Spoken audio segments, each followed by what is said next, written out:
Listen to the rumble. Listen to the roar. Slowly in 3. They'll be flying off 4. Watch them now.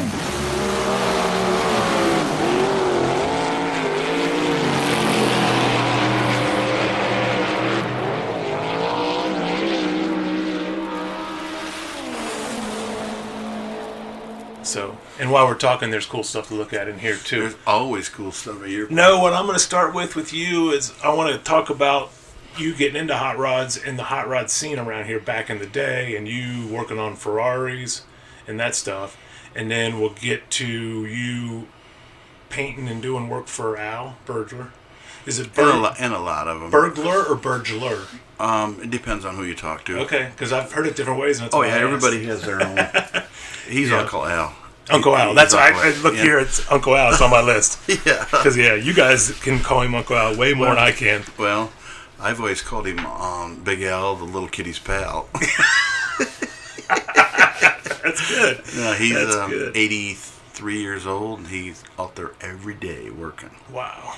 Now you were born here. Yes.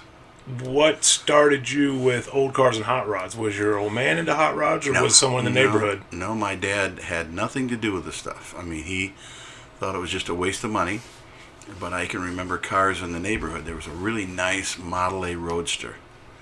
And there used to be a place down on Dort Highway called, it was a slot car city. And we all had slot cars. And it was a riot, but we'd go down there, and this guy would always be there with this Roadster. And I had a dyno charger that could just whip him. Now, were you guys... I never made him. In your late teens, 18, 19, or older now? Probably 13. Okay. 13. Wow. So it would have been probably in the mid to late 60s. Okay. Man, that's cool. And there was a guy in Flint his name was Gil George. And he built some just incredible fast stuff. And he moved to California, and he went ahead and did a lot of exhaust systems, for Ermi and Merso and all the guys and everything. And then there was a guy named Bill Waddell. Okay. Bill Waddell was the guru. He worked at General Motors Institute, GMI, and he was very, very intelligent. Okay. And he was way ahead of his time. And I just used to see his stuff. And then when I got into the stuff, he actually came to me to do some work. So he did a Bonneville car, and I did a lot of metal work on it. And what I didn't do, Al Burglar did. Cool. That's so very it was cool. kind of a neat. And then he was my dear friend for a fair amount of years, and his wife passed, and he couldn't live without her. That happens. He was gone right away. That happens. What was your first car? It was an Opel Kadett, but we called it an Opile because it was just a piece of junk. I did have a 32 Ford I bought when I was 14. Yeah. But I never had the money to finish it. Was it a complete car or just a body? No, it was just a body. And body and frame. It was a roller. And I remember paid $200 for it. And it's like, God, where am I ever going to come up with this money? Yeah. And I bought fenders for it, and it kept me out of trouble for a lot of years, and it never got done. It out of high school, I got married right away, and things changed. So. Yeah. Yep. Who was where now in that area? This is around Flint, Michigan. Yes. Uh-huh. And we're talking that's the epicenter of GM and all everything cars. Was there a lot of hot rods and badass cars running around? No, more muscle cars like that would make sense. Hemi Cudas and Camaros. I rode to school in a '68 Z28 Camaro, and the kid had bought it brand new, and he went to Vietnam, so he trusted his younger brother to drive it. It was silver, and he had the hubcaps taken off it. And it was a riot. No kidding. I wished I had that thing today. His name was Mark Ossie, and I don't know whatever happened to the car. Wow.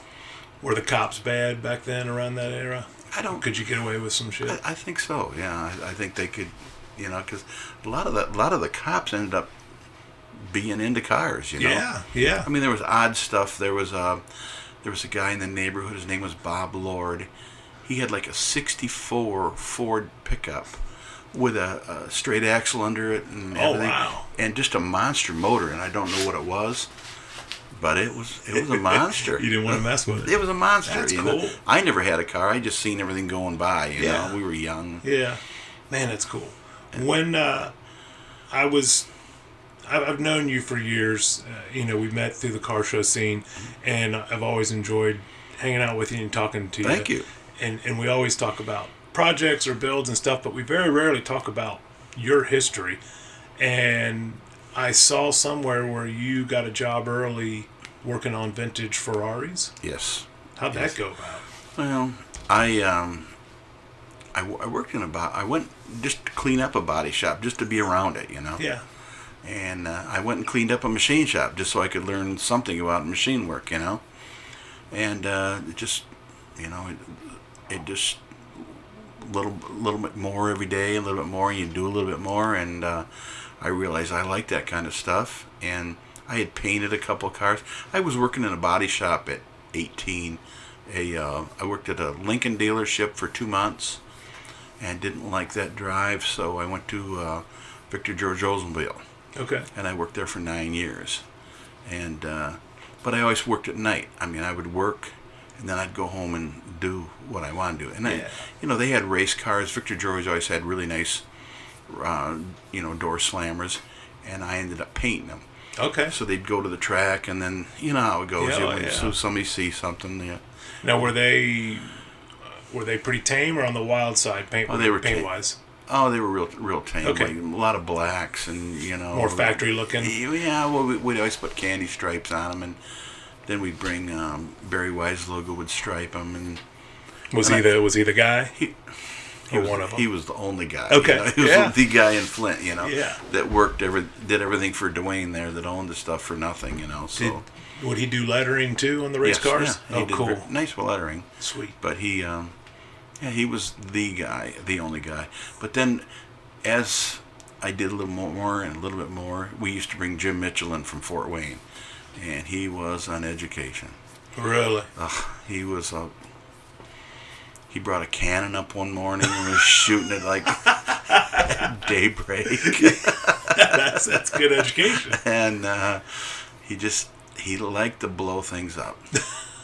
And I watch TV and see some of these the car shows and the things. I thought, you got nothing, buddy. Yeah. Oh, that's wild. That's good.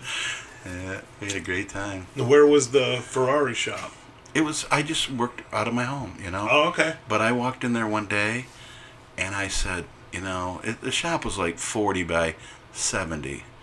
I walked in there, and I had $4 million worth of cars sitting in there, and no insurance on them. Yeah. Yeah. I mean, Jeez. and I was young. I was I was gonna say, how old were you then? 26. Wow.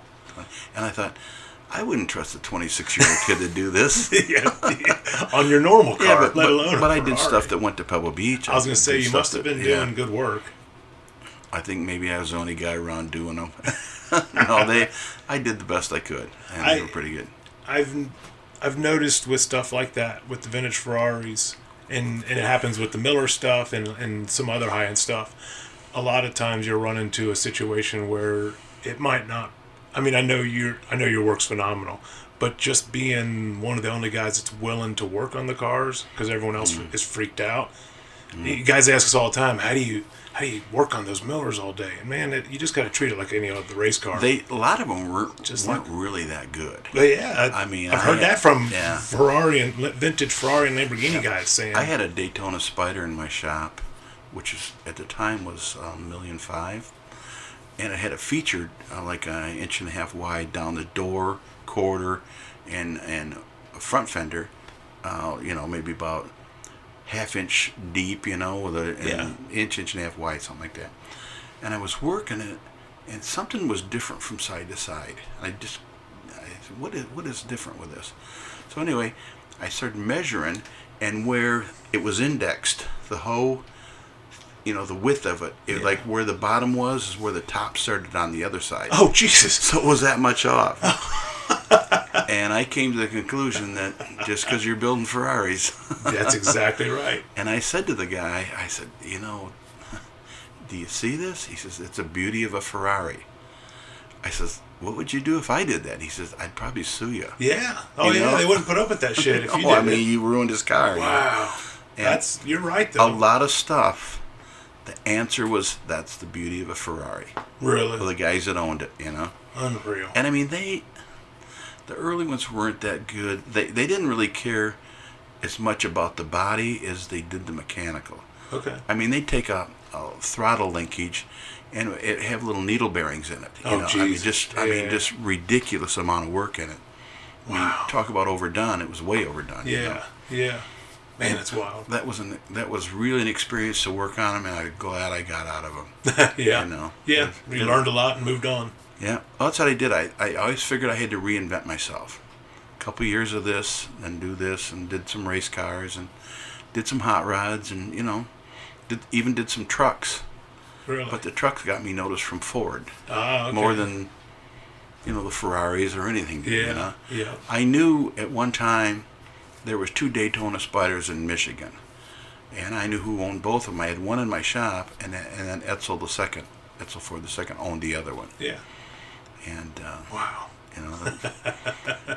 and actually I restored the car, and after it was restored, the market was really strong. The car went back to Milan, Italy. Just close to where it was actually where it all started for. Wow, man, that's cool. When did you get hooked in with Al? How did you meet him? Mitchell, the guy that lettered and striped from Fort Wayne. Yeah. He said to Al, hey, I got a guy, because he'd been coming up to my place. And that was in 1981. Oh, yeah. Al was just a kid. Yeah. He was... man. Daggone. And he was a go-getter. I mean, that guy would work 10 people to death, And he was building cars out of his house, the race cars? Yep. Yeah, and you could go down there any time, and anybody who was anybody in racing was there. Yeah, he was... Or sleeping on his couch, or, Still is the man. Yeah. Man, that's cool. It's just... He's that one guy that's just nice to know him, Mm-hmm. What were some of the more memorable cars you painted for Albert? Burglar? I'm going to say Burglar. Burglar. I did his very last one, and I went and helped him a few times, and I could see he wanted to get out of it. Okay. I mean, it was just the cost of it, and I think he was starting to realize, I don't know how safe this is, Yeah. Yeah. We were over in Racine, Wisconsin, and seen a guy die on a fuel motorcycle, and a couple of different incidents, and he said, I want to do something else, and he built some beautiful hot rods, and got into jukeboxes, and I mean, that man does not stop, He's a neat guy. He's been a great guy. Super nice to me. Yeah. Now, at what point, there's another thing you do that I want to talk about is your cutaway stuff. Mm-hmm. For anyone if you've ever been to like a big auto show or SEMA or any of those, and you see Ford, GM, Chevy, Dodge, they'll have a next year's engine that's not even out yet, and it's got a cutaway, and you can see all the internals of the engine, and it's moving, and it's just a piece of art. You do that kind of stuff. I do the stuff for Ford. Okay. And Aston Martin. Okay. I haven't done GM stuff. Okay. They've got a guy doing their stuff, and it's absolutely beautiful. Okay, cool. It's a different approach than we take. That's kind of cool. Yeah. It's not all the same. Yeah. Yeah, you see one guy's not doing everybody's stuff. Yeah, I like that. They don't even try to get my work, and I don't try to get theirs. That's cool. There's enough of it out there, and I see that stuff slowing down too, because everything has a shelf life, and you people need to see that so much. Yeah. And they're going to different directions. When did you start doing that stuff? Oh, geez. Probably 15 years ago. Okay. And what I've noticed, that's, and I've known you for probably 10 years or more. What I've noticed about that stuff is it's fascinating. It's awesome. I'm sure it pays great, but it seems like it's always last minute, like on their part? It's always last minute, and the thing is, what actually happened, we had a certain time that it would take to get one done. When we do these, they got dual turbos and this and that, and some of those parts are Inconel, and a lot of the motors that we got had been run. Oh, okay. So they run the lights out of them. Wow. And they're so hard. Yeah. All the turbos. Yeah, you called me one day when you were looking for parts. We were talking about parts, and you called me, and there was a hell of a racket in the background. And you said, "You see that? You said, you hear that noise?" I said, "Yeah." And you said, "That's that goddamn Inconel cutting the bandsaw, and it was eating the blades up." It was eating the blades up, and actually, and I did, at the time, I wasn't even familiar with Inconel. Like you had explained it to me then. It's tough stuff. Wow. And then Lennox, the blade company, actually came to my shop and couldn't believe we were doing this. So we had a crankshaft, a V10 crankshaft, that we were going to cut the full length of it. Jeez. So we had to cut it and re-index it. So you cut through every. There wasn't a spot where it didn't line up perfectly. It wouldn't. There would be nothing there for a little bit if you didn't index it a little bit. But anyway, we're cutting that, and the guy from Lennox says, "I think you need some WD-40 on that." So we're putting some WD-40 on it, and all of a sudden there was the biggest bang, and I think everybody in the shop kind of. For lack of better words, messed themselves. Oh, yeah? And I thought, what happened here? And I looked, and the blade, we thought, the blade broke. So I went to pull the blade out of it, and this blade has 3 teeth per inch. Oh, jeez. It's just a monster. Wow. And it looks like you lock it up at night so it doesn't hurt anybody. But, and it didn't break, but all the lube that was put on, if we were doing, you have rubber pads on the wheels. Yeah. And they just got so lubed up, man, it threw that damn blade off there. And wow. And my one guy that was doing it, but I remember one time he was cutting a turbo, and it snagged, the blade did, and I heard a bang. And I swear, it's got dual written on the saw, in Boss thing. I think that was implanted right in his forehead, where it literally pulled him right into the damn saw. And he was, daggone. We did a bunch of them. That's wild. Now, do you build the stands and everything? Everything. Yeah, the whole display. They come in with nothing. And they'll send you like 5 engines to do. Yeah, we did more than that. Not just one. You do a lot. We do they'd send us 20. Oh my gosh. And then they got in a bind once and said. Just for instance, say we take 7 days to do one, they'd say, "Oh, we got a problem here. We need to have this in 3 days." So we did it. Yeah. So now all the motors. That's the racer coming out in you. Yeah. Now all the motors are going to be done in 3 days now because we did. Oh yeah, you did. We did that. Yeah, you showed them. Now, yeah, that's typical. Yeah. Well, you did that one in 3 days. Well, we went through a lot to get it done in 3 days, though, too. But daggone. That's wild. But that's all going away, it's everything. Like I say, everything changes. Yeah. Yeah. You can. Hell, if they want, they could print one now and cut away. Probably. Well, yeah, we had Ford of China call and want to know if I could send them my blueprints for those. For the cutaway? Because they wanted to do one. I said, "Ooh, doesn't work that way. There's really no blueprints." And, you should have got the original blueprints and just cut them up, cut pieces out of them. Like there you go, that's about it. Oh, they're fun. But there was everything else we do: exhaust systems, transmissions, rear ends. Do you machine some of them away as opposed to cut them? A lot of machine work. Yeah.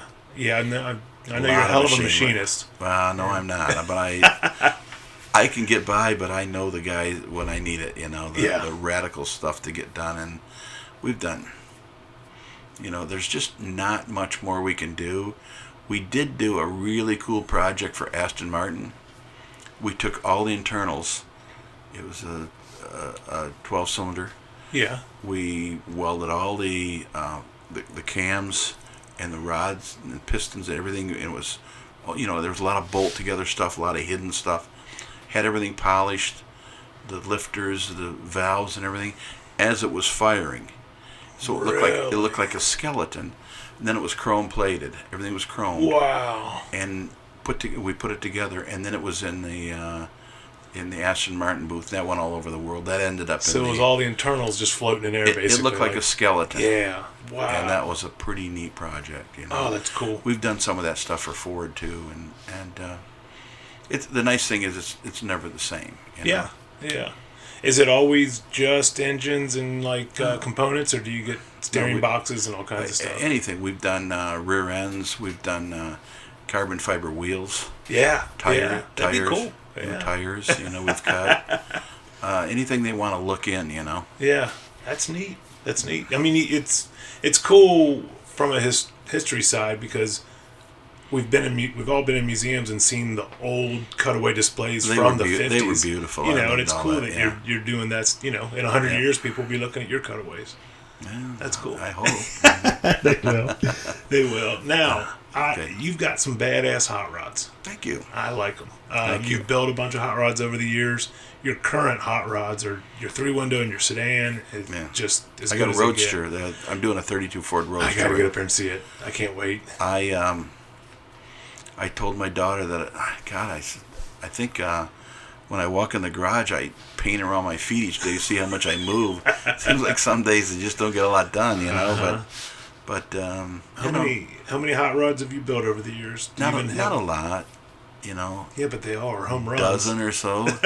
Well, it isn't how many; it's how I guess. Exactly. That's what I mean. They're all home runs. I never wanted to be. I never wanted to be that kit car guy. I wanted to be the guy that everything was different from the last one I did. We talked about Ashley's little car, her little Roadster. That was fun. Cool. Yeah, it's cool. Well, there was a purpose for that too. I mean, she helped me. I mean, she was 16 years old. I mean, she was in the garage every day, every night, working with me. That's cool. So I mean, and everybody knows Ashley, and everybody knows her car, and it's the same thing with her husband Corey. Both these kids grew up around this stuff. Mm-hmm. Corey's father, Mike, I mean, took him all over, And when he was a little kid, he had a little like a T, hot rod, and these kids, they've been at it all their whole life, cool. That is cool. The 32, the 3-window coupe you got. Mm-hmm. Tell us about that car. It's a pretty nice old car. Is that original paint on it? No, it was painted in the early 50s. When you first got it and I saw it, it looked like an untouched, unmolested. It's got the original roof insert in it. It's got all the original interior in it, except I did put a piece of carpeting in it. I had my buddy Sid Savers do that, and then I had the seat cover itself. It was all there, and it was decent. But every time you said it was like that old pair of jeans that starts ripping. Yeah. You just know it's going to go away, So he did put a new cover on that. It's got all the original leather in the trunk. Jeez. We put a flat in it, a Columbia 2-speed, and Lincoln brakes, and 18-inch Divcos in the back, and 4.5-inch or 3.5-inch V60 wheels in the front. Okay. And it's a timeless car. Oh, it is. It sits good too. And Corey, they took it to the hill climb this year, and he did finally convince me that small headlights look good on it. I had the big old headlights like everybody in Ohio has. I'm a big headlight fan. But they got the small ones on it, and I haven't seen it with the small ones. Ooh, I'm gonna have to see that because I'm a big headlight guy. Yeah, well, I still have them, but anybody I talked to, like in the West Coast, they said first thing we did, we got a 32. Put a dropped axle on it and threw them big headlights away. Yeah, they would have. I mean, they could go to auto parts store and get whatever, Yeah. So that makes sense. Yeah. That does make sense. And then you got a 32 two-door sedan. I sold that. Did you sell it? I wasn't comfortable in it. Okay. I'd get in that thing and it just didn't fit you. I just had a bad day. Ashley was at my house and the thing didn't start or had a flat tire, and I went to get in. And I said, I don't feel comfortable. Anybody wants to buy this? And she says, yeah, so-and-so. So she called him, and he said, I'll take it. So. Well, let's talk about two cars that you sold, the Submarine and the Remington car. Yes. The Submarine was When I first met you, you were starting that, and it was 2006 then. yeah, and it was Or like, 5, actually 2005. when I first saw it, it had the engine in it, and it was a roller with no body. Right. But it was just like a complete finished chassis. It had the grill, the Miller grill, and this is it's a tribute car to Harry Miller's original Golden Submarine. Right. But it's I don't even want to say it's the modern version because it looks too classic and traditional. Well, modern version would have been ugly. What you built was gorgeous. Well, if it was modern, it would have been all carbon fiber. Yeah, and wide wheels and all that crap. And you didn't do that. The way I looked at it, maybe if they had just a little bit more stuff. Yeah. Maybe it could have been done in the 60s or 50s or something, But in no way did I try to say, I'm going to build that car exact, because exact, it was a big car. Yes. And it was the first enclosed race car. It was like, to those people then, it looked like a fighter jet. It was the most advanced thing they'd ever seen. Looked like the Goodyear blimp just came, came to the track on wheels. I mean, it was a big deal back in the day. It was a huge deal. And that was 1916 or 17? 17. 17. Wow. And I mean, it was way out there, and it wasn't really accepted real well by everybody. And I remember Barney Oldfield liked it, but it was hard to see out of. That's why he cut most of the body off it. I've seen pictures with the body's missing and the cow's the only thing left on it. If you want to talk about an interesting guy, you talk about Barney Oldfield. It was very important in his life that he was somebody. Really? He was a boxer. Okay. And he kept getting his butt beat. And a promoter said, "Son, you need to do something else." Really? So he got into bicycle racing. Really? And he liked that. And he liked the speed and everything. And then he got a chance to get into a car. But it was really important. He didn't care what he did, as long as he was somebody. Really? Yep. That's cool. He made his mark. Yep. That is neat. He wasn't a boxer. No. And he in his later years, he didn't look like a bike racer either. No. Chomping on a cigar. And, yeah. Now, the submarine that you built, you eventually got the body on it, and I got to sit in it. Mm-hmm. What engine was in that? It was a little IndyCar engine? Yeah, a little Zach speed motor. Yeah. Yeah. I remember you built, and anyone that's ever built a car can attest to this. You want to get the driver and you want to get the cockpit as low as you can. Right. So you build it real low. But if it's a rear-wheel drive car, you got a big drive shaft going right through the center of the car. And when I looked at your car, there was no big drive shaft hoop. And I'm looking at the rear axle, and I'm thinking, what the hell? Oh, this isn't a real car. It doesn't have a drive shaft in it. And you just smiled and said, get down there and look. And you had built literally like a transfer case that lowered with 3 gears in it. Yeah. So 2 gears would have got it running backwards. And this is on the front of the quick change, like the pinion. Yep. So 3 gears, so it would rotate right, and it dropped the drive shaft down. Yep. A lot, like otherwise it would inches. run like right through your belly. Yeah. God, that's cool. That's so neat. There's no magic. No, but it's just one of those things that you wonder why you didn't see that back then. I mean, that's kind of a neat idea. Because everybody tries to follow everybody else. Yeah. Yeah. If you kind of, and I've always liked the guys like Lauren Richards and in Minnesota, and he used to always build cars, and there was called a Toolmaker T. He was probably, without a doubt, still is the finest machinist I've ever known. Really? I mean, he's the one that got Boyd on track with wheels and did all that stuff, and all the independent suspension. He's the one that got that stuff going, and then and then it went to Batera and Boyd. But his stories, I mean, he told me once before that he worked up in Wazetta, Minnesota. That Mississippi River runs right up by there, and he said he used to run a huge lathe, and he turned this huge pieces of steel. And a guy come in there one day, he's a real smart aleck. He says, guy said, "Well, yeah, what do you do there if you ruin a piece?" He says, "I just throw it out there in the Mississippi River." And the guy says, "The Mississippi River's 1.5 miles away." He says, "Never used to be." I mean, that's, you know. That is excellent. Yeah, that's good. But I mean, he was always on the edge building stuff. Mm-hmm. And I kind of followed those guys a little bit. That's cool. That's very cool.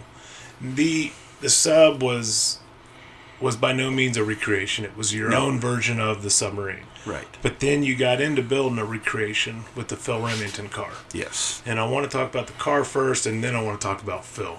Thank you. The car is just awesome. It's on the cover of... And you lettered it. I did. I was honored to. It's on the cover of the hot rodding book? Rodder's Journal. Yeah, no, the original car, Phil's car's on the cover of one of the old hot rod history boo'ks.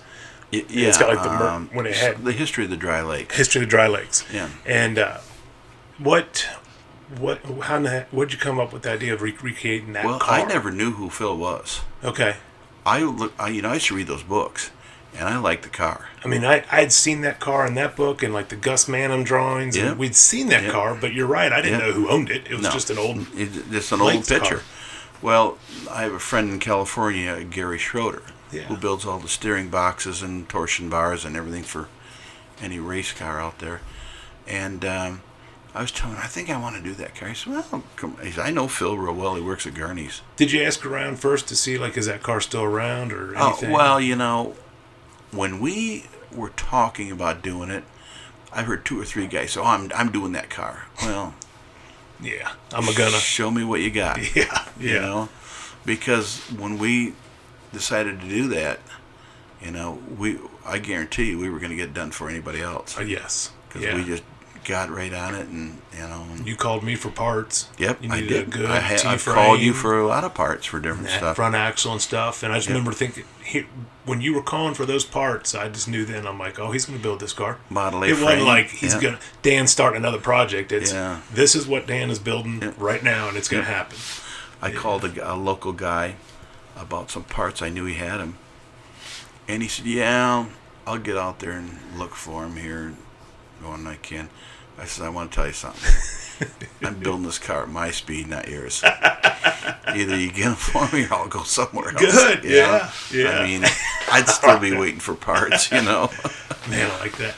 That car, back to, you decide you're going to build that car, and there's some pictures out there. And the reason I'm asking this is I know, like, thinking back, there were some pictures of that car that I had seen. But when you called me in to letter it, you had photos of that car that no one had ever seen. Yeah.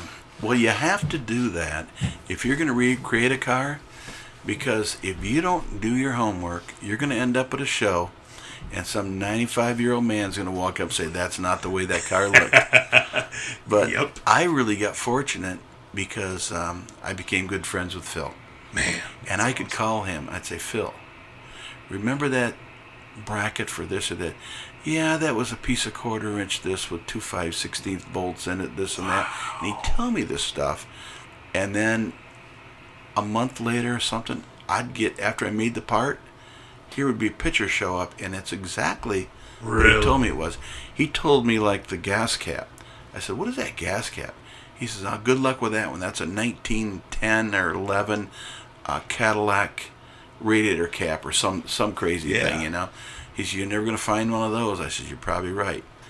But we machined one. Yeah. I had a picture. We machined it.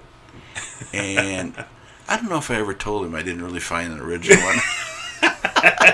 Because he thought we were magic on some stuff. Oh, yeah, that's cool. Yeah. That's cool. The cool thing about you doing that car that way was Phil was that guy, too. He was He could have made that cap just like you from nothing. He could have. Yeah. Well, I mean, he told me that when he was building that car, his car wasn't running.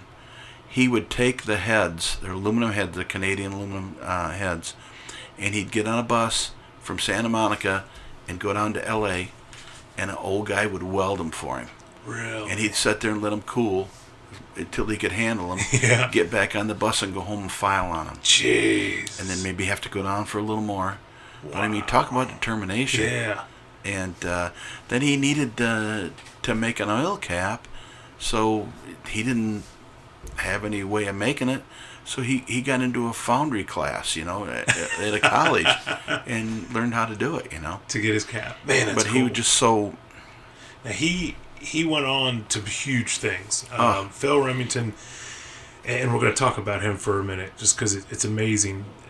He's like, you talk about the silent guys in the background that you don't ever hear about, and he's one of those guys. He is the... And last Friday I got to go see the Ford vs. Ferrari movie. I highly lucky recommend you. it. Yeah, lucky you. I highly recommend it. And to everyone that goes and sees that movie, the whole time Carroll Shelby and all them guys are building these cars, there's a buddy there named Phil. And that's Phil Remington in real life. That's him. And at one point they do say, this is Phil Remington. And they say his last name too, which I really liked. Yes. But he's there from the very get-go. He wakes Carol up in the camper, and then and they portray him as the brains behind it, which is cool because he was. He was the brains behind it. But that's not the only thing he did. I mean, he went on to work for Gurney and just 45 years. Wow. For Gurney.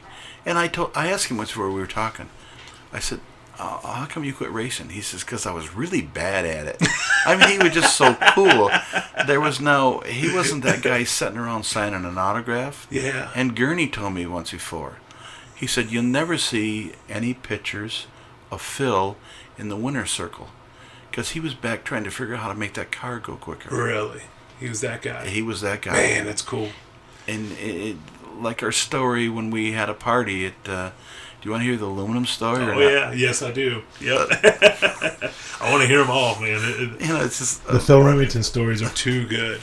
I want go ahead, because I got more on him. We were on the NHRA museum. We were having a party for Phil. I mean, it was like the who's who of the old guys, whether it be, Art Chrisman or Dan Gurney or Ed Escuderian or, I mean, there was like Godfathers. They were 175 there. people there that really deserved to be there, and we were listening to him talk, and Gurney was up there, and he says, "Yeah, remember we were in Europe, and he said we needed to make a seat bracket, and we didn't have any aluminum."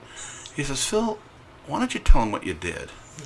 And he goes, "Well, I took my tin snips and I walked out in the parking lot and I seen a piece of aluminum, so I cut it out and brought it back and made a seat bracket." And he says, "Well, what was that aluminum?" He said, "Well, it was some gentleman's 275 4-cam hood, Ferrari hood." That's great. Yeah, the Ferrari would have been the aluminum car in the parking lot. It would have been the aluminum car. I wonder how willing the guy was, or if he never knew. I don't think he ever knew. Just nope. Corner was cut out of the hood, and that's part of it. Yeah. Oh man, that's racers though, all the way. Oh yeah, I mean that. And when I was doing when the EcoBoost motors first come out with Ford, and we were doing some cutaway stuff, I told him, there are a lot of new Ford motors this year, and the very first thing that come out his mouth, anything with any horsepower. I mean, and this is a guy in his mid-80s. Wow. First thing he said, anything with any horsepower. When you started doing that car and you started conversing with him, one of the first things he did, you told me, was he sent you a stack of the timing tags. He handed me that at Schroeder's. He shook my hand. There was something in that. I thought it was like maybe some sort of schematic or something. It was all his timing tags. His original timing tags from El Mirage and everything. Oh man! And he told me, with that car. He said, "Just sell them and put it in the car." I said, "I'm not going to sell them." No. I said, "The only thing I will do, and I'm going to tell you that I'll do it.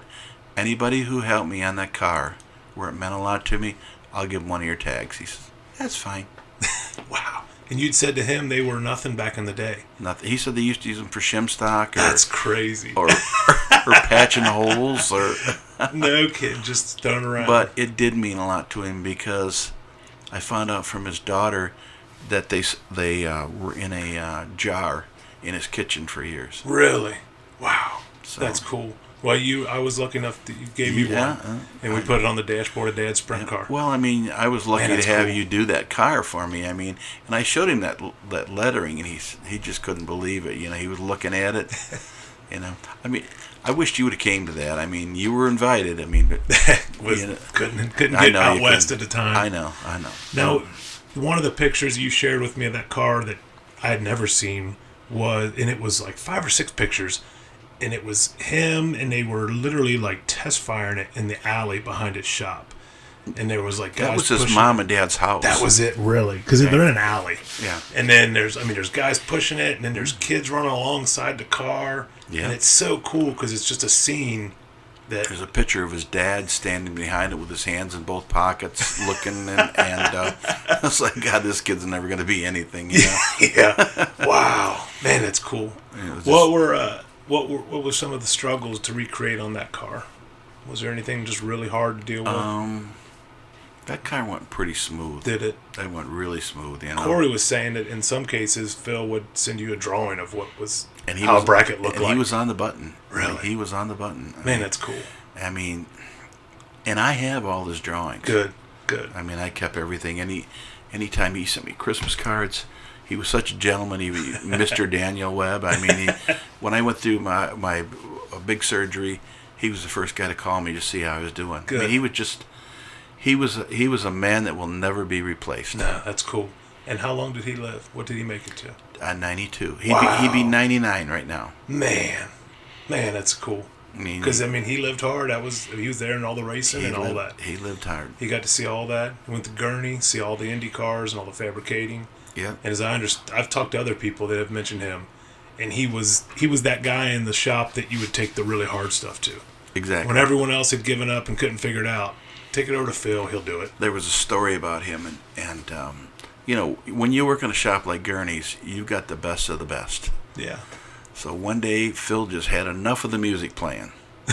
So when the guy went to lunch, Phil took his radio that was sitting there and cut it in 3 pieces on the bandsaw. The next day when Phil come in, that radio was sitting there and it was playing again.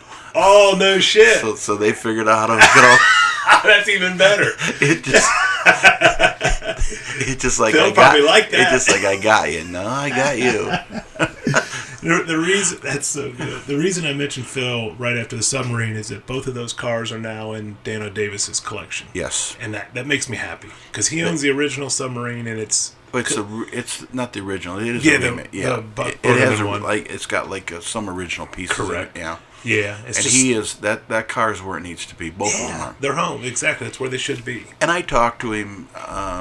We talked about the movie, Ford versus Ferrari, and he was happy that they, give a lot of praise for Ken Miles and stuff. I mean, this guy really knows what he's talking about. Yeah, that's so cool. He's really, really a true car person. Man, that's cool. I like him a ton. And he knew Phil a little bit. He had met him. Good, very good. And Phil told me that he met Leo Guzin. Really? Wow. He said he was young. That would make sense. He met him in their circles path. Yeah. They're both great thinkers. Yep. Man, that's cool. That when you recreated the Remington car, and it was so spot on and so perfect, that sparked your interest to recreate another car as well. And you went on, you did the SoCal Streamliner. Yes. Mm-hmm. I did the lettering on that car for you. Yes, you did. Beautiful. That car was another one that was just perfect from end to end. Mm-hmm. You guys researched it beyond anything that anyone could. I owe a lot of that to my son-in-law and my daughter. I mean, those kids. I agree. I mean, they missed their calling. They need to be detectives. When I was doing my steering wheels, I was trying to figure out. I wanted to do the centers in mirror finished stainless, mm-hmm. but the original Bell steering wheels were spring steel to take the vibration out. Right. And all I knew was, I bet there's a stainless out there that is close to the same spring steel. With a memory, yeah. And first thing I did was text Corey. Yep. I said, Corey, what do you think about this? And literally the next day he sends me a list of the exact types of stainless that have the same spring properties. Yep. That's just him all the way. Yeah, that's him. That's awesome. Yeah, he does a great job. That is cool. What's your latest build you're wanting, other than a Roadster? Tell me about the Roadster, though. What engine? It's just got a Scott blown flathead and H&H flathead and quick change, and I've done a lot of the chassis. I want it to look old, but I'm torn between painting it now. You know. Really? I mean, where did the body come from? Dave Samard out on the East Coast, and anything comes through Dave, you got quality. This never had a patch panel in it, Wow. or it's just there's no pits, no nothing. I mean, I looked at it, I says, God, if I didn't know it, I'd say this is a Brookville car, but it is an original 32 Roadster, and it's a lot of fun. Ashley keeps wanting me to do another old race car. Mm-hmm. I just don't know how I could do anything better than the Remington car. Yeah, I'm with you. But we did another one, Chet Herbert Streamliner. Getting to that, yeah. That was a real real interesting car. That was a cool car because there was so many different variations of the same car. Yeah, well, it's a typical race car. I mean, any race car, if you think you got the original car, they must have never raced it. You're exactly right. Or right. a motorcycle or whatever. Yeah, that's a very well put sentence, and you're exactly right. Because anytime that thing went out, they were experimenting with it. When we were racing, there was not a season we didn't start off with fresh body, fresh engine, yep, different rear end, all new wheels and tires. New wheels, yep. And then depending on what else we were going to try, very possibly a whole new front end, new suspension. And then after 3 or 4 years, a new chassis. It was. So what's original on it? Exactly. Nothing, Yeah, exactly. We've had that talk before, and it's when it comes to race cars, it's weird because in hot rodding world, everyone with hot rods, all you talk about is a body. Like I want a nice body. Give me a 32 body, and I'll build a car around that. Right. But in racing, it gets down to more the chassis because everything else gets changed. The bodies get changed, and then. If you crash one hard enough, half the frame gets changed. Right. Oh, yeah. So. And it's kind of like the early Ferraris. You'd get an early Ferrari maybe that was crashed, and they would replace one whole side of it. Yeah. And then a couple years later, maybe the other side would wear out or whatever, so they'd replace the other old side of it. Uh-huh. Okay, all of a sudden, what do you have? Yep. You don't have an original Ferrari, But those guys wouldn't want to tell you that, though, No, they don't. That's interesting. The Chet car was cool, though, because that was another car that you ran into some stuff on that was like mystery parts. Mystery parts. And that's where Corey and Ashley came in again, Yeah. Tell us about that car? Single engine Streamliner? Single engine, small Chrysler, at 331 Chrysler. We had a lot of time on that one. I think we spent the best part of a year trying to find out what bell housing it was and a couple other parts. And the worst part is there was pictures. We had pictures but of no it, one recognized but nobody it. knew what it was. So we didn't really know what we had or didn't have. So next thing was just one was machined. A couple pieces were machined. And the rear end was a real rare, Paul, no. It's on Warren. the tip of my tongue. Warren, yeah. Warren rear end. And I was searching Hershey and everything for I know one of everybody those. was. We're all looking for one. And I just don't know if I want to be that much of a pain in the ass for my friends anymore. No, we enjoy it. I'm getting old, and I think, God, do I want to do this to my buddies or just, We enjoy it. Well, we enjoy it because you're the one having to do pay it. the bill. Yeah, we'll help you find stuff. Yeah. And I think that's another thing that's happened is, these guys have known that we've done them, and they know we're like drug addicts that will spend anything we can to get the right parts. Man. So we'll spend whatever, Where is the Chet Herbert car now? It's in the NHRA Museum in Pomona. Good. They actually own the car. Oh, good. And we had a party there, and Doug Herbert, his son, was there. Oh, wow. And it was a pretty neat deal. And he didn't really know all that about his dad. Okay. We brought a whole another chapter.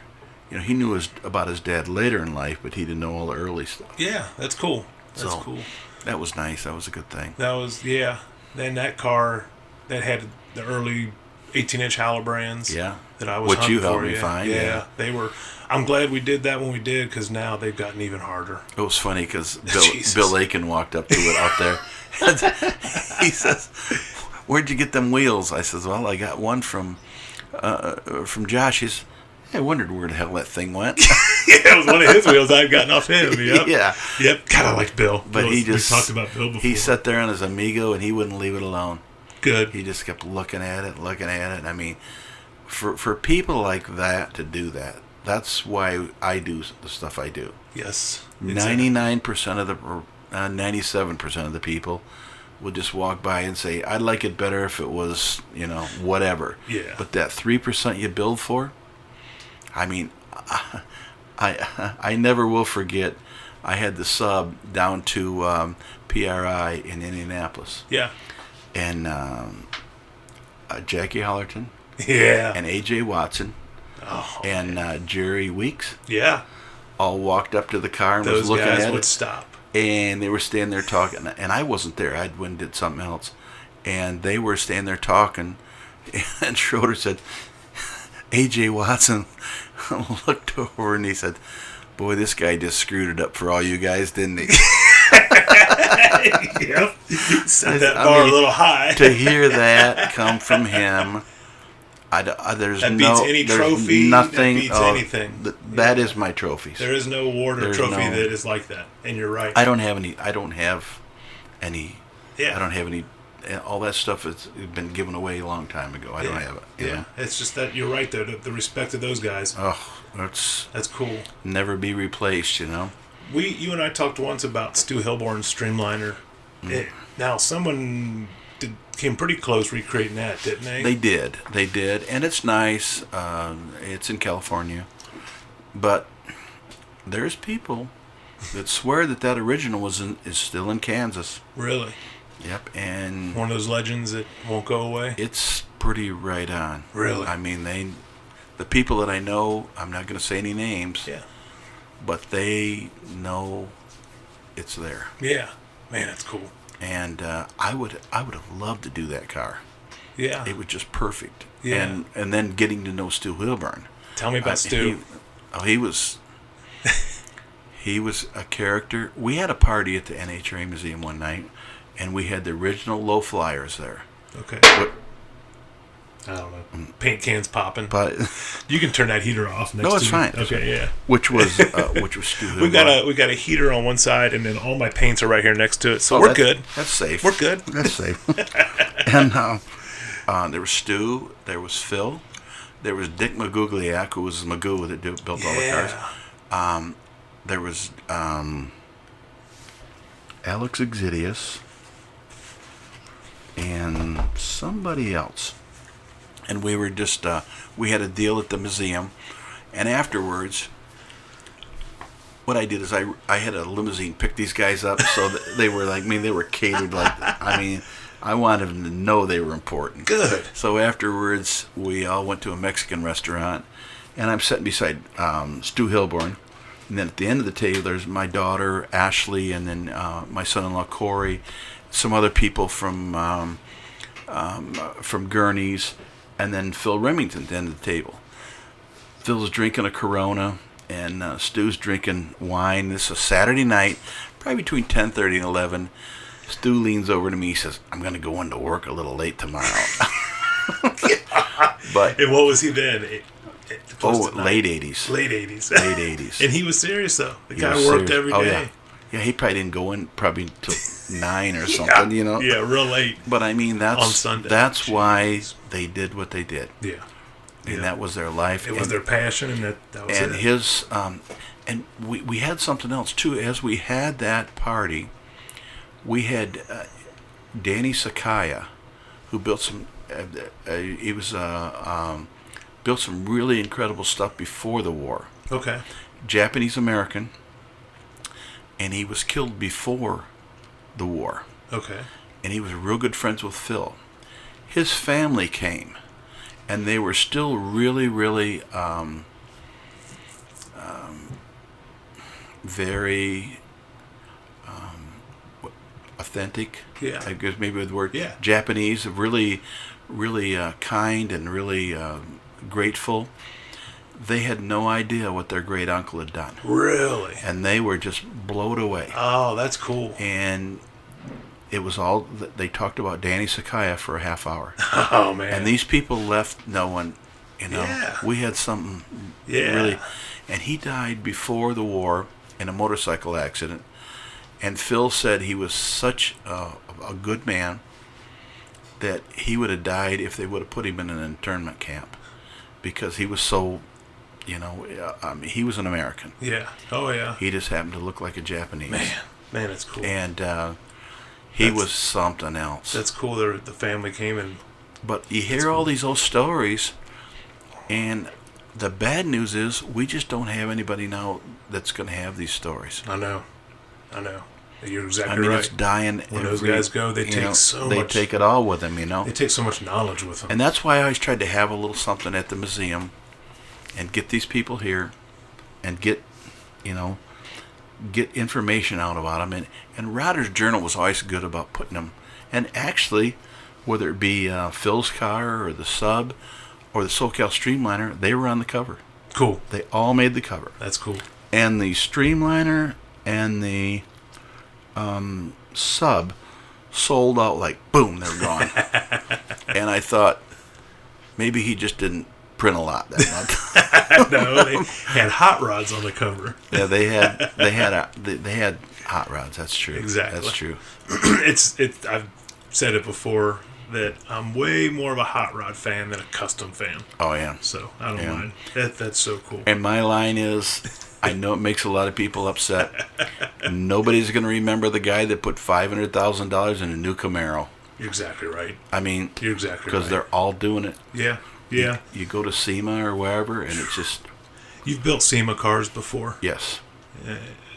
That- But I've always had, all those cars I've done have always been in the Ford booth at SEMA, and they've always won Best of Show at SEMA, which is Really? the greatest thing you can do. The one year I went to SEMA, you had won Best Show with the coupe, the 3-window there. 2006. And Yeah. that's something I wanted to say to you. I never will forget standing out in front of the convention center and seeing you roar down the street in Scott Whitaker's 32 Ford Rosa, and I think you guys were just getting into town. Straight in, yeah. And you guys were having a ride. I mean, that to me, I thought that's hot rodding right there. Yeah, they drove. You had a good time. That was cool. That was the only way they could get me to go to SEMA. Yeah. We're gonna drive this 32 all the way there. I said, I'm into that. No, you had a good time. I could see that's two guys having fun. Yeah. You know, when the year we won the bronze in the Ford booth, and it's a hell of an award, you know. I give it to Phil, Man, that's cool. and he says, "What do you want me to do with this?" That's cool. But Man, I do that's know cool. when he died, he had the copy of Rodder's Journal right beside his chair. Oh, So really? I do know that it meant something to him. That's you know? good. That is cool. Man, that's cool. What after your 32 Roadster, you got any plans for another hot rod? I want to do an old bike. Okay. I want to do an old bike. Now, when I happen to know when you say old, you're talking 20s. Earlier, Yeah, teens. geez, Okay. What any or you got something in mind? it's gonna have to be a race bike. Yeah. You Yeah. know. Good. I'll Good. get rid of some of that sissy stuff out of the living room of my house. Right. Make a real room out of it, you know. Are you looking for one to restore, or you want to find one with history, or are you going to build one? I don't Because I don't know about the history, because these guys are inventing more history every day about these things, you know. I look at the auctions. Seems like there's more documentation now than when they were new, you know. Yep. You know, so Yeah. You're right though. You look through those books, and there again, we're talking about the same thing. If it was an old race bike, it's not the original bike anyway. it was changed. Everything so has much. been, every year. you know, if the everything was so rough, the forks broke, the frames broke, the everything was wheels, tires. I mean, They'd get repaired 20 times, and then Sure. they just couldn't repair it anymore, and toss that and Throw keep it away. going. And Yep. yep, you're exactly right. Yep, exactly. What else? I just appreciate everything you've ever done for me, because I could always count on you. You know, That you've always been good to me. With I hope so. That's what we're supposed to do. That's what I want to be remembered as, is somebody who helped somebody when they needed it. You know. Now you've done well. The real quick, the SoCal Streamliner. Mm-hmm. That car and like the aluminum cars. Tell me about the aluminum bodies on those cars. Craig Neff Cool. built those. Those are you know, beautiful. yeah. him and I have known each other a real long time. We worked, done a lot of stuff together over the years, probably 20 years plus. Yeah. And he's my friend, Yeah. And I used to say that he could start a sentence and I could finish it. I mean, we have, just like the sub, we learn so much from each other. Yep. I mean, I'd make him a part, send it to him. He'd do some more stuff, send it back. That's cool. So we worked a lot like that. And a car like that isn't a one-man car, I mean, it takes a lot of people to do it. Yeah. When I did the podcast with Ashley and Corey, one of the things I said was that I've always appreciated your honesty, and you never held back to tell me. I'm learning. I'm trying to hold back. I know, but I'll put it real nice. You were always quick to tell me who to stay away from in the industry, and who I could talk to. Not trying to be mean. No, and I said that. I said you were never mean. Just say, hey, let me tell you a story about that. And it wasn't ever a story. It was a true happening. It was a fact. And it always steered me clear. So let's go the other way. Tell me about some of the better guys that you've worked with over the years. Geez. Guys that have impressed you over the years. Al Bergler. Yeah. Phenomenal. Craig Neff. Yeah. Gary Schroeder. Yeah. Phil Remington. Just trying to think. Mike Curtis. Yes. Does the wheels. Yeah. Really, I mean, a really good guy.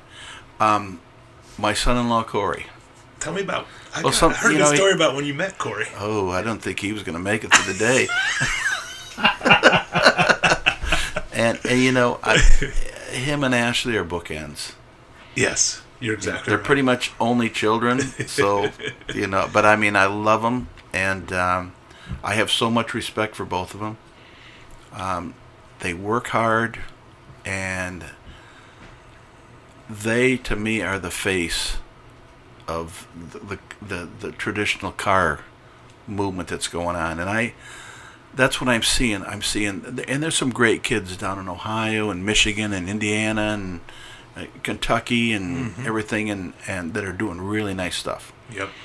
And I'm glad my son-in-law and daughter are on that end of it, as opposed to the have my own TV show and That's the best. big time car wrestling shows or something. That was probably the best advice you ever gave me, and it wasn't just a straight sentence of you really ought to stay away from that. It was just subtle hints of you really want to go that route. You got to think about that.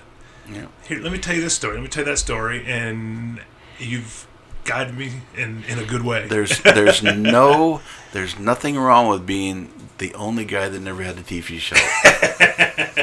And I mean, because I think they start out good, but the next thing is they're speeding people up to doing bad work. Yeah. And then those cars lose their value. Create this drama and let's make this look like it was really last minute and it was all going to go to hell. Let's all fight and everything. Yeah. You should have came into my shop 30 years ago. You could see some crazy stuff when I used to have all the guys from Flint Area Narcotics Group coming to my shop at night for something to do. My God. Unreal. We had a blast, and if I can inspire anybody just to do, something different from anybody else, that's the key. I win. Yeah. They win. They win. Yep, that's the key. You gotta, and that's... You've done that. I guess what I say, every one of my cars, even though it's a car, it's a little different, and every one of them have a different story. Yeah. And the history about them, learn the history, read books, I've had cars at SEMA, and I've had some of the builders come up and say, "Where do you get all these ideas?" I'm thinking, "Oh my God, are you serious?" I don't have an original idea in my head, Yeah. I just know how to read. Yeah. All these old books. You're exactly right, though. And now you talk about books. I just heard all the magazines are going. Oh, I did. I heard that too. And they went. That's hard. I haven't even. Yeah, I was. That's amazing because I owe Street Rodder magazine a lot. Right. They when I was fresh out of college and I wanted to build hot rods and get in the hot rod scene, they took me along on the road tour with Jerry Dixie. Yeah. Great guy. Jerry was the best. And they ran my sedan in their magazine, and then I did artwork for them, and I've been wanting. at my dad's house are all the Street Rider magazines with like my stuff in them. Yep. And next time I'm down there, I want to do a tribute for the Street Rider. Yep. And but on top of that, Rod and Custom's gone. They're all gone. Carcraft's gone. Now trucking and mini trucking. I mean, I grew up on those because I was a mini trucker. Yeah, sure. Everybody was. Let me tell you about Street Rider magazine. They had a dear friend of mine, and this doesn't happen anymore in the world. His name was Dave Bell. Oh yeah. And he did Henry High Rise in the back of the book. For over 25 years, all he did was made all of us guys famous by putting us in the magazine. Yes. These guys now, all they want to do is sign autographs and okay, I got a wire welder and some Sharpies, That's a good way to put it. But I mean, like he made all of us guys famous. He did. We were in there. No matter what was in each issue of Street Rider, I would always stop and look at the Dave Bell drawings. And see what's all going on in there. I had a cat. Lobeck in there, and all those guys. Was in there all the time. And he'd call me. He had a joke every morning for me, or I had one for him. But he'd call me and say, "Hey, do you know so and so?" I says, "Yeah." He says, "What does he look like?" I said, "Do you ever try to explain what somebody looks like?" I mean, but you do your best, and then boom, he'd be in the magazine. That Jesus, but it wasn't just the person; it was the story behind him too. He had a great story, and a really, really good sense of humor. Mm-hmm. I mean, he was in the UFO club. He had to be. That makes sense because I remember he would work aliens into his drawings. Oh yeah, well, and he had. I had a cat that had some really hard luck. Some kids really abused him when he was little. Yeah. He was in Henry High Rise like 7 times, and guys would call when Tom Vogel was there, and he'd say, "Hey, you got this cat in there all the time. I just want to be in the thing one time." And he had a little drawing of Bob the cat in there, and but he's not being replaced either. No. But he did great things for the book, and they've had really great people, and I've thought about his work as far as to have a fresh, full piece of artwork every month for that magazine. Every month for decades. Yep, it's not easy. No, and not only I do artwork, and it's not easy. Not just drawing it, but putting a character to that. Yeah, following it. Put the and what's going on. There was one summer that I drove my sedan to like 10 different NSRA events. It was like the second year I'd built it, and I was just, I was 22, 23 years old, and I just drove that sedan everywhere. And I had no idea who he was, but a drawing of me in that sedan showed up in it, and it said something about putting, thousands of miles on his 32 sedan. Yep. And I thought, how'd that guy know that I've been driving this thing all summer? Believe me. Believe me. And that was one of the hardest things I did. He was out in Pomona, and I walked up, and we stood there and talked, and then he told me goodbye. He had cancer. Oh, man. And it wasn't long after, I never seen him again. But wow. But he was my friend, and he will never be replaced. No. And I think when he quit doing that, it took, and how could it not? It took a part of that magazine too, Oh yeah. I mean, it was just because everybody looked for that. Without a doubt. Yep. And I mean, it was just as cool to be in Henry High Rise as it was to have your car on the cover. Yeah. Hell yeah, you're exactly right. This guy's gonna make a character out of me. I don't know what will happen with the magazine stuff. It's really sad. I mean, I know a percentage of those guys are going to still work there, and they're going to do the online magazines. But I knew a lot of those guys from the magazine industry, and I sent that list of all the magazines that have been canceled to Dad, and I said, these all just threw a rod and smacked the wall. They're done, and he couldn't believe it. Well, it's just like archives. Look at we got magazines right behind me. I'm sitting here, I'm looking at his books, But everybody has magazines, not just to see how many we can have, but you kind of read an article, and then you look at the cover and kind of memorize where that is. Uh-huh. You have problems, you go, I can find that book, you read that article. I mean, I know you can Google today and find... the ham, the Dropley Journal and all that, but it's just not the same. No, it's not the same. It's different. I don't know what's different, but it's not. I don't know. I don't know. It's not the same. Now, look, on the flip side of that, the Cameron, the kid who does this podcast. He works for Haggerty's magazine. Okay. Haggerty Insurance puts out a magazine. It's half-inch thick. It's phenomenal. They cover the right stuff, and they're flourishing. They're getting big. Their numbers are going up. Perfect. And I don't know why, but I don't care. I'm happy for them. Right. But that gives me a little glimmer of hope that maybe they, something will change. Maybe just the style will change. I don't know. Well, you want to see it do better, but I'm just hoping these young guys and the traditional cars. I don't care about seeing multi-million-dollar cars show up at any event. To me, that's not winning. Some guy that worked in his garage, hammers on the thing, goes to work the next day, works on it, builds something really cool. That's winning. Yes. There's no such thing as putting a lot of money in a car and winning anything. Yep, that's right. You give awards away for that, and I won't even call them awards. You give sculptures away to guys that that work hard on stuff. Yeah, and every car you've ever picked for that, I'm always like, that was a hell of a build. They deserved it, And a lot of times it's the guys that everyone overlooks. Yeah, but that's cool. I'm always looking for that guy. That's cool. That was the Phil Remingtons, Yeah, exactly. I mean, Phil was in the back of the room, not the front of the room. But by God, when he gets in the front of the room, he was funny. He was funny. That's cool. Man, that's cool. Thank you. Thank you, Dan. you. Thanks for sitting down with us. When your roadster's done, I want to ride. Come take it for a ride. Can't wait. Thank you. Thank you. That is excellent.